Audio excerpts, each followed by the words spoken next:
Investimento em parte fundamental do futebol do Vasco, colocado em prática já em janeiro. Companheiro para Verratti no ataque e mais 2 jogadores para reforçar Carille.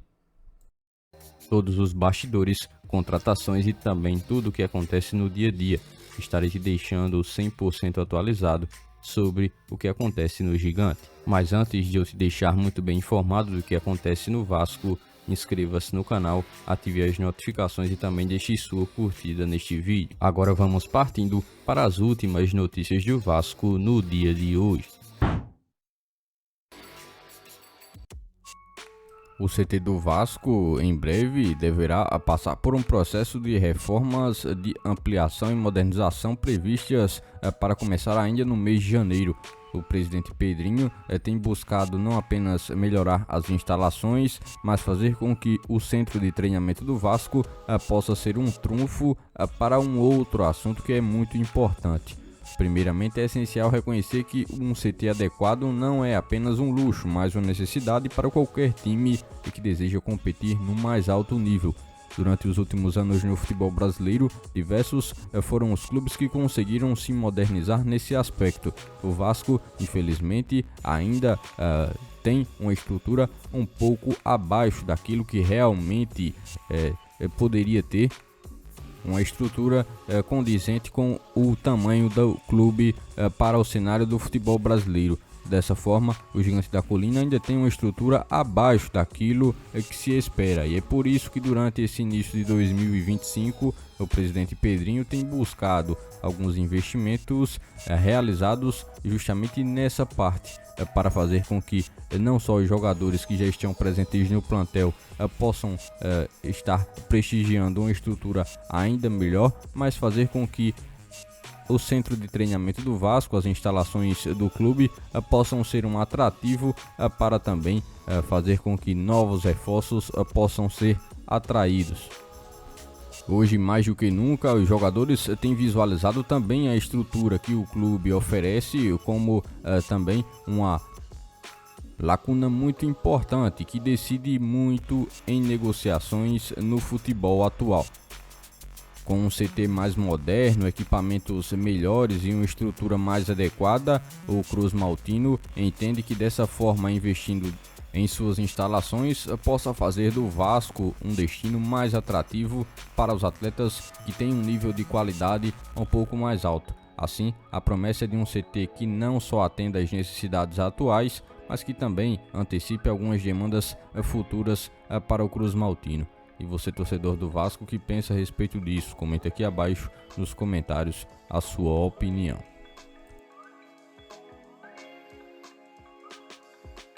Enquanto o elenco principal do Cruz Maltino segue se preparando para que consiga estrear no Campeonato Carioca nas rodadas à frente, o Cruz Maltino tem mantido o seu foco claro de fazer com que alguns reforços possam desembarcar em São Januário. Alguns jogadores já foram anunciados, mas o Vasco não quer parar por aí, necessita sim se manter no mercado na busca por reforços.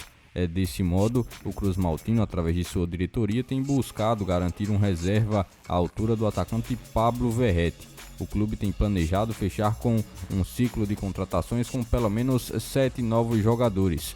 O atacante atual, Pablo Verratti, é o titular do Cruz Maltino desde 2023, quando desembarcou no Cruz Maltino durante a metade da temporada. Em 23 já havia sido muito importante e em 2024 foi um dos pilares do Cruz Maltino, sendo o artilheiro da equipe com 23 gols marcados na temporada. Não só liderou o ataque, mas também se tornou uma figura muito importante também no vestiário da equipe, se tornando um líder e durante muitos compromissos sendo o capitão do Vasco.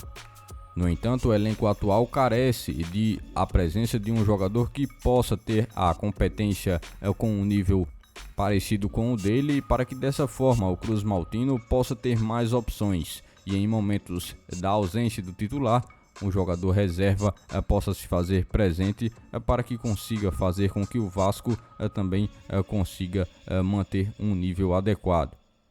Durante boa parte da temporada de 2024, o Vasco já havia atuado nos compromissos com a ausência de um jogador que pudesse substituir verdadeiramente Pablo Verratti. Foi em alguns momentos como esse em que o Vasco necessitou de um reserva à altura que a equipe encontrou dificuldades, pois no seu elenco não havia a opção. O Vasco já conseguiu anunciar 3 contratações para a temporada de 2025. Jogadores que já foram anunciados e inclusive já estão integrados, realizando os primeiros treinamentos sob o comando do técnico Fábio Carille para a nova temporada. Recentemente, o Cruz Maltino confirmou a chegada de seus novos jogadores, cada um com um potencial diferente e uma perspectiva já colocada pelo torcedor para o novo ano. Jogadores que também chegam para posições que o Vasco visualizava como posições prioritárias, mas mesmo assim, com esses 3 reforços, o Vasco deve prosseguir a sua participação no mercado de transferências, buscando jogadores. O presidente Pedrinho foi bem claro: o Vasco está à procura de 2 atacantes. Um deles é também um jogador que possa atuar pela ponta esquerda, uma posição que pode ser muito importante para que faça com que o Vasco possa ter um nível novamente positivo pelos lados do campo, algo que perdeu durante os momentos finais da temporada de 2024. Durante os momentos iniciais do Vasco no mercado de transferências, o foco foi por conseguir jogadores que pudessem se fazer presente na posição de defesa. Outro volante que foi contratado foi Tietê, jogador à parte em relação à zaga, e agora a prioridade atual é o ataque. O Cruz Maltino não vai deixar de ignorar a defesa, mas nesse momento a defesa segue sendo uma segunda prioridade, tendo em vista também alguns momentos em que o Vasco teve dificuldade em trazer alguns acertos, deixa em segundo plano a busca por um jogador de defesa. Assim, a diretoria espera que pelo menos visualize o seu ataque com 2 novos jogadores, em especial para a ponta esquerda, e um jogador que quem sabe possa ser reserva para Verratti. Por este dia de hoje, foram essas as últimas notícias do Vasco da Gama que vocês acompanharam neste vídeo. Já se inscreva-se no canal, ative as notificações e também deixe sua curtida. Deixe seu comentário também sobre todas as notícias que foram repassadas a todos vocês. E lembre-se também de seguir o nosso Instagram oficial que está na descrição do vídeo. Logo mais estarei retornando com mais informações do nosso Vascão. Até o próximo vídeo.